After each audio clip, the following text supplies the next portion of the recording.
Ayan mga kadrama-rama, alam ko pong excited din po kayo sa senaryo na mangyayari po no, dito sa Abot Kamay na Pangarap. Dahil yun na lang po talaga ang magiging susi no, dahil, para maalala talaga ni RJ yung katotohanan, yung lahat ng alaala niya about sa kanyang pagkatao, kung sino talaga si Zoe, sino si Annalyn sa buhay niya, di ba? Dahil po sa pagbatok ni Carlos ng bato sa kanyang liig o sa dapit sa kanyang ulo ata nun, ay maaalala na po talaga ni RJ. Possible po talaga mga kadrama na maalala na talaga ni RJ, di ba? Dahil alam naman po natin na papalapit na talaga ang pagtatapos ng Abot Kamay na Pangarap. Kaya sobrang nakaka-excite po yung pagbabalik talaga ng alaala ni RJ dito sa Abot Kamay na Pangarap.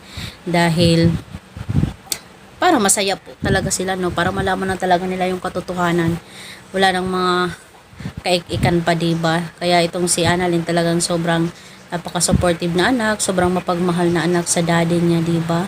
Kaya like father, like daughter na rin, diba? Kaya mga kadrama, ano pang inaantay mo? Abangan na lang po natin dito sa Abot Kamay na Pangarap, no, yung pagbabalik ng alaala ni RJ. Kasi alam naman po natin na nagkaroon po ng amnesia itong si RJ. Mga ilang buwan din po, no? Ito sa Abot Kamay na Pangarap, parang pinaikot-ikot tayo ni Direktor. Balik-balik na lang yung storya dito sa Abot Kamay na Pangarap. Kaya ito na talaga yung inaasam-asam natin, ang pagbabalik ng alaala niya.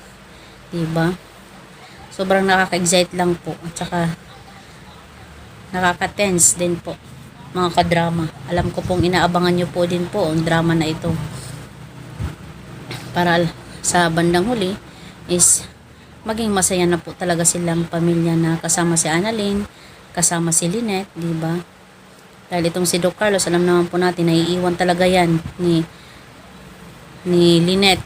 Lalong-lalo na ngayon pag nalaman ni Lynette na si Carlos ang bumatok sa liig ni RJ. Syempre, mahal na mahal niya yun, di ba? Kaya sobrang nakaka-excite lang po mga kadrama. Kaya gagawin ang lahat ni Annalyn, gagawin ang lahat ni Lynette para lang talaga managot itong si Doc Carlos sa ginawa dito kay RJ. Doon sa isang bar. Sa labas ata yun ng bar. Siyempre, yung mga CCTV, yun po. Hindi yun i-deny talaga ni Doc Carlos yung mga ginawa niya. Tas yung ballpen pa na may pangalan na Doc Carlos. Diba? Kaya, so yun lang po mga kadrama. Maraming salamat. Huwag niyo pong kalimutan na i-like, i-share, at saka i-subscribe yung aking channel dahil malaking tulong po ito sa aking channel. Kaya yun lang po. Maraming salamat mga kadrama. Thank you so much. Always be updated sa aking mga video na i-upload. Thank you.